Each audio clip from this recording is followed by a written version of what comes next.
Uma das principais características do estoicismo enquanto escola de pensamento é uma aceitação da necessidade dos acontecimentos, mesmo que eles não sejam tão compreensíveis. O estoicismo ele se caracteriza por uma aceitação, por uma resignação frente ao curso natural dos eventos. E a gente vai ver que é uma escola que surge no período helenístico, e eu vou contextualizar esse período, e que é muito voltada para a ética. Os estoicos têm uma cosmovisão que interliga física, lógica e ética, com uma ênfase nessa última.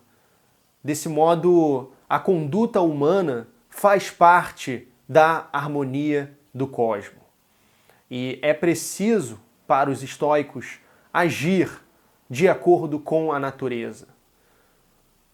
Então, o período helenístico, como eu falei, é um período que vai dar origem a várias escolas de pensamento que elas partem muito de um mesmo lugar, de um lugar de desmoralização do indivíduo, da polis, se é que podemos usar essa palavra, indivíduo, mas do cidadão grego, que antes desfrutava de uma vida social com ativa participação política, por exemplo, e que seguia um certo código de conduta que era esperado e que era compartilhado por entre seus iguais.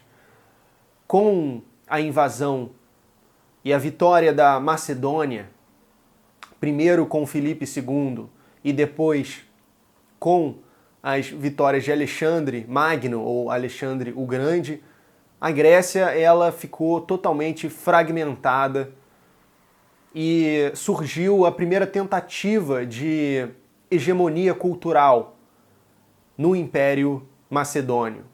Então, valores se misturavam, povos se misturavam, culturas se misturavam e, de maneira geral, o Mediterrâneo, o Oriente Próximo ficaram totalmente influenciados pela cultura helênica. Daí o termo helenismo, período helenístico, que vai se consolidar no século XIX para estudar esse período, que vai dar origem, portanto, a várias escolas de pensamento, entre elas o estoicismo, assunto desse vídeo, também muito famosamente o epicurismo, o ceticismo, os diferentes tipos de ceticismo, o pirronismo, o cinismo, e a gente vai ver que em todas essas escolas a redenção é deslocada para o âmbito interior. Se antes a felicidade, a plenitude, a vida da pessoa era orientada para a convivência, para o âmbito social, para as conquistas externas, o seu lugar na sociedade, a sua honra, agora o indivíduo sábio, digamos assim, vai se tornar aquele que arrebata uma condição interior, mesmo que por fora ele seja alvo de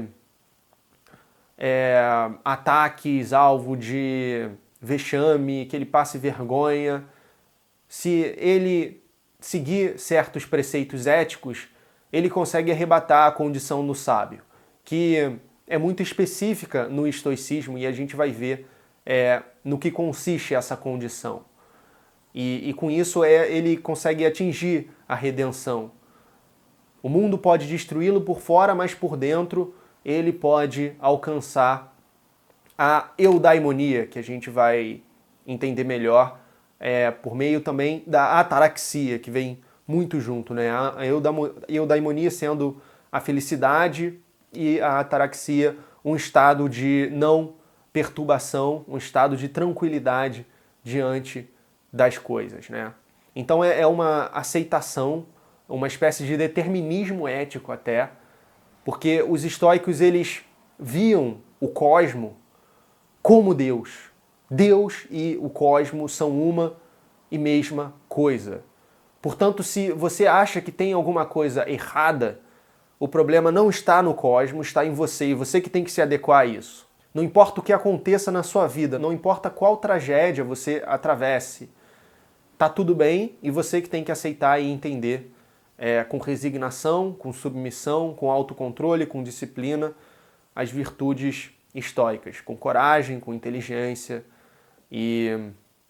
Bom, então isso se dá muito por causa desse movimento cultural que vai abalar bastante as formas como as pessoas se viam na sociedade grega, né? O estoicismo surge na Grécia com o Zenão de Cítio e é uma escola que vai surgir no ano 300 a.C.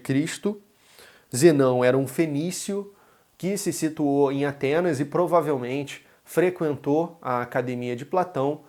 O nome da escola é estoicismo porque eles se encontravam embaixo do pórtico, de um pórtico, né, aquelas famosas colunas gregas que se chamam estoa,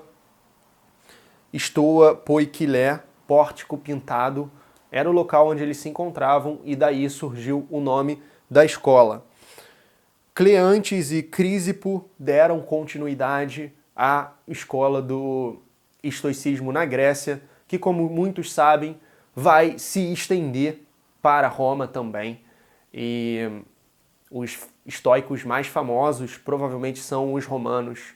A gente vai ter 3 ilustres exemplos: Sêneca, Epiteto e Marco Aurélio. E eu vou trazer aqui para o canal, após este vídeo, dando continuidade a esse estudo dos estoicos por aqui,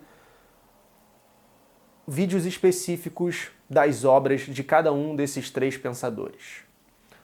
A Brevidade da Vida de Sêneca, o Manual de Epiteto e as Meditações do Imperador Marco Aurélio, seguindo aí uma linha cronológica também. Então esses 4 vídeos podem perfeitamente ser assistidos consecutivamente, assim como outros vídeos anteriores. Tem um vídeo onde eu converso com um amigo da psicologia, onde a gente fala sobre estoicismo, o seu resgate contemporâneo, sua relação com a psicologia, e um vídeo sobre o amor fati, essa ideia nietzschiana que também, por algum motivo, é muito associada ao estoicismo, mas nesse vídeo eu esclareço a diferença entre Nietzsche e o estoicismo. Então, continuando, os estoicos eles vão ter famosas metáforas assim que ajudam a entender o pensamento da escola. É interessante essa coisa de pensamento de escola do período helenístico, né? Porque na Grécia, por exemplo, a gente tinha a dialética, né? O pensamento de certa forma vivo e livre, assim, com Sócrates na polis, né? Disposto a dialogar com qualquer um. Aqui a gente tem de novo dogmas, doutrinas, né? Que não são caracterizadas por um pensamento de uma figura específica. É claro que tem os fundadores das escolas, né? Tem Epicuro, tem Zenão, mas o pensamento ele meio que transcende, né? E é legado mais do que era no auge da Grécia, né? Da cultura grega, que a gente vai ter os filósofos clássicos.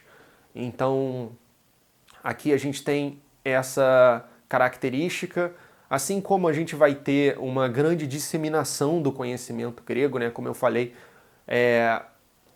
o conhecimento grego ele foi muito espalhado por todo o Império Macedônio. A gente vai ter, como muitos sabem, Alexandria como essa grande capital cosmopolita, que vai ter aquela maravilhosa biblioteca de que tanto falam, concentrando obras, papiros de Aristóteles, de grandes pensadores, todos organizados e estudados, mas não só da filosofia, né? A gente vai ter matemáticos, físicos, astrônomos. A gente vai ter o museu, que assim como a biblioteca de Alexandria, era um grande centro cultural, mas que era mais do que biblioteca, era também tinha centro de observação, tinha jardim zoológico, tinha muita coisa, né? O centro das musas que inspiram a arte e o saber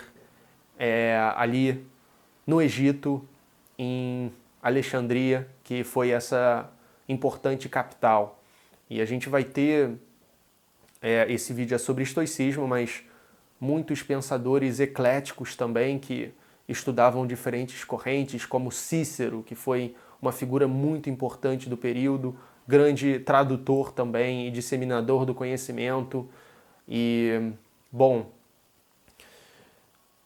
vamos falar então um pouco mais da cosmovisão estoica.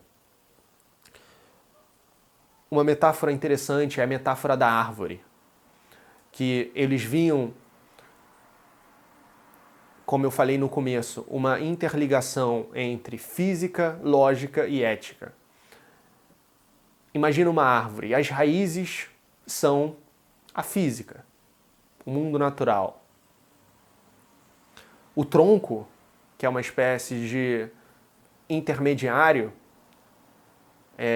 e sustentáculo, né, que faz a ponte, é a lógica, como as coisas funcionam. E a ética são os frutos da árvore. Então veja que o fruto ele tem um destaque, né, justamente por ser o grande resultado,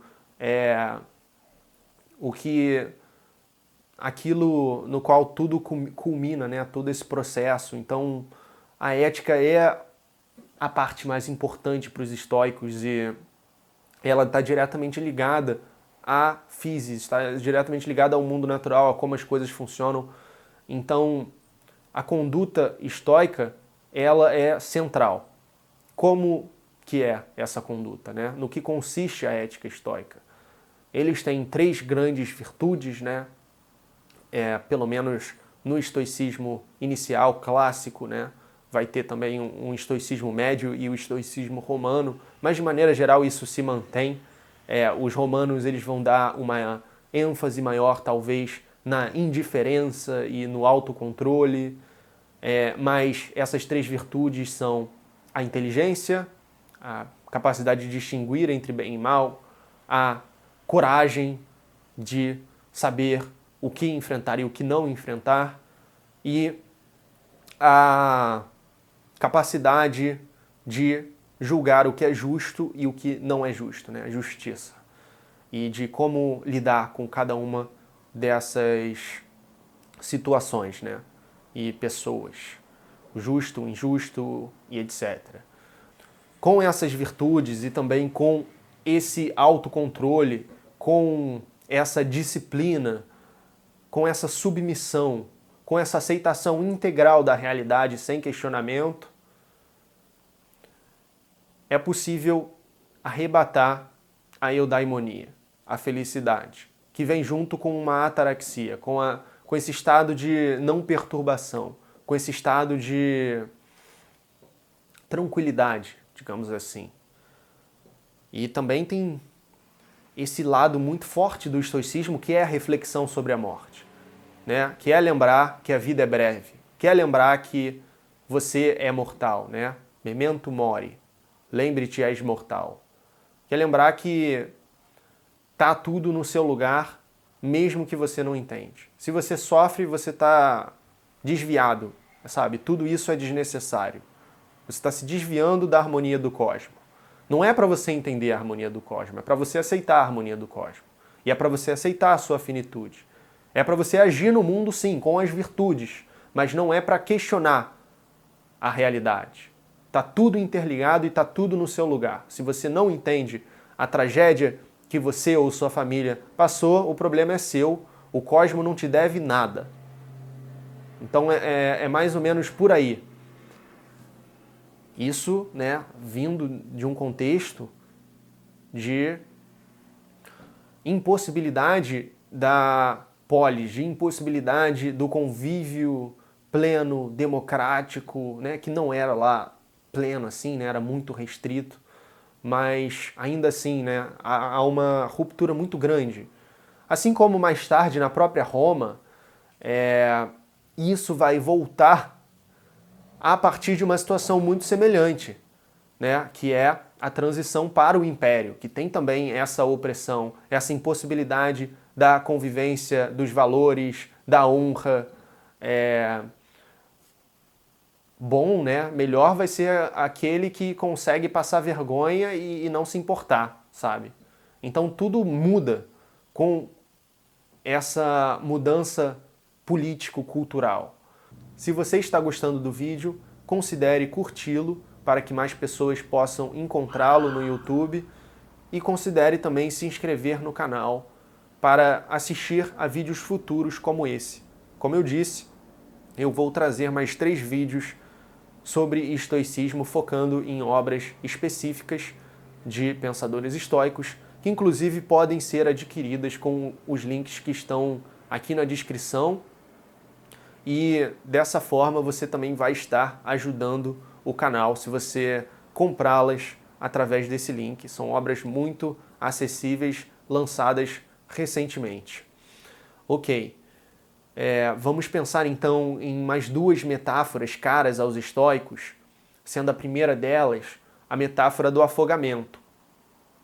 Se alguém está se afogando, você vê essa pessoa se afogando, você tenta salvá-la, mas não consegue, ela morre, você tem que aceitar. Tá tudo bem, tá tudo no seu lugar, mesmo que você não entenda. Né? É não remoer o que foi. É uma resignação absoluta diante do necessário. Outra metáfora é a metáfora do cão na carroça. Né? Imagina que tem uma carroça com o cão preso a ela por uma colheira, né? E ele é obrigado a ir no curso da carroça. Né? Ele não tem como se desviar porque a carroça é muito mais pesada, é muito mais forte do que ele. Então, a atitude estoica seria seguir o rumo da carroça com aceitação, com tranquilidade, com ataraxia. E aceitar sem questionar por que está indo para tal direção. Né? É não tentar nadar contra a correnteza. Né? E aí é possível sim agir, é possível sim fazer escolhas e escolher os rumos da sua vida, né? e da sua própria... do que te dá propósito, de certa forma, seguindo o rumo que a correnteza está seguindo, né? Sem voltar-se contra a realidade, contra a necessidade. Então, é uma resignação, no entanto, não necessariamente acompanhada de passividade, né? Pode haver, e há em alguns casos, no estoicismo, mas não é uma coisa reduzida a isso, não pode ser reduzida a uma passividade, né? A uma indiferença extrema, a um absoluto até niilismo, né? Se seguirmos nesse raciocínio.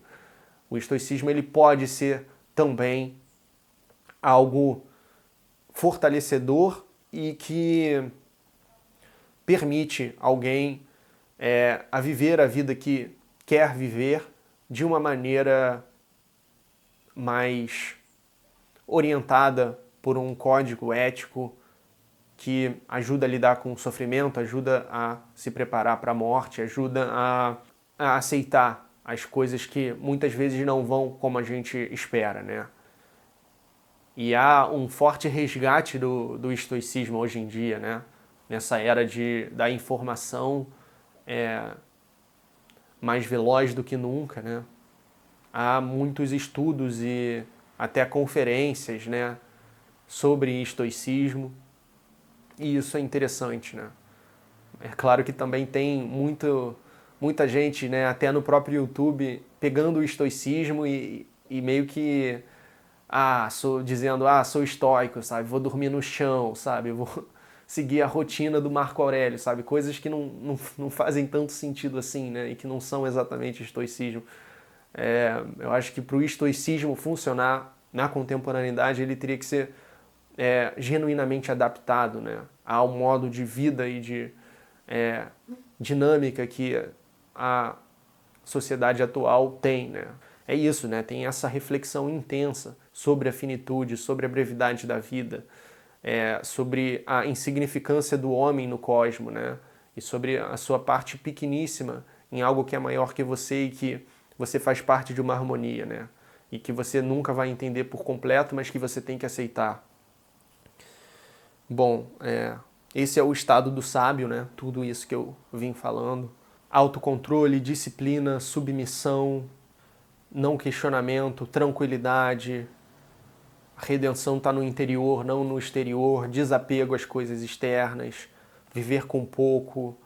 Não projetar sua felicidade em coisas que dependem de algo que está além de você. E por aí vai, né? E isso pode ser arrebatado, embora não seja fácil. Mas a gente vê aí, claro que tem toda essa originalidade, né, da conduta ética, da cosmovisão, da interligação entre física, lógica e ética. No entanto, tem uma influência muito grande de Sócrates também, né? Sócrates, que diante de sua condenação, né, teve uma atitude muito estoica, digamos assim, né? Quando ele foi condenado por corromper a juventude, a gente lê tudo isso em obras de Platão, né? Na Apologia de Sócrates e no Fédon. Ele se resigna e vai com uma redenção interior muito forte, né? Eu sei que eu não fiz nada de errado, se alguém for recompensado no além-mundo, serei eu e não vocês, e eu tenho convicção que depois desse acontecimento eu vou ser muito mais forte nas próximas gerações do que aqueles que estão me condenando, né? Então é isso, né? Esse não se importar com a aparência externa, com a humilhação, com a própria morte, uma vez que internamente você está arrebatando a sabedoria, né? E essa busca e cultivação da sabedoria é algo muito socrático que vai pairar com uma influência inegável da filosofia antiga, mesmo em Platão e Aristóteles, assim como no período helenístico, aqui particularmente no estoicismo. E, bom, tem essa diferença, né? Se lá havia dialética, aqui há o dogma, o ensinamento, a escola. E outro dado muito interessante do estoicismo é a sua universalidade, né? Assim como o cristianismo, que também vai surgir num período muito próximo e que, assim como o estoicismo, não é algo restrito, né? Se Platão escolhia seus discípulos cara a cara, se na cultura judaica apenas os descendentes de sangue são do povo escolhido, aqui no cristianismo e também aqui no estoicismo, qualquer um pode aderir à escola, digamos assim, qualquer um pode assumir esse código ético, sabe, essa cosmovisão e vivê-la, né? A gente vai ter um estoico que é um homem poderoso, rico, senador, prestigiado, como Sêneca. A gente vai ter um escravo, como Epiteto, e a gente vai ter um imperador, no caso de Marco Aurélio, né? Que foi muito influenciado por Epiteto. Então, isso é algo muito digno de nota, essa universalidade, e também ajuda a entender, né, como que o estoicismo vai influenciar o cristianismo, né? A ética cristã é muito influenciada pelo estoicismo, com essa universalidade, com essa submissão, com esse não questionamento, com essa aceitação, com essa resignação, com essa austeridade, com esse autocontrole, com essa disciplina. E é isso. Esse foi o vídeo de introdução ao estoicismo. Acompanhe os próximos vídeos para conferir as obras específicas de Sêneca, Epiteto e Marco Aurélio. Qualquer dúvida que você tiver, fique à vontade para deixar um comentário, compartilhe com pessoas que você acha que possam se interessar inscreva-se no canal e até a próxima.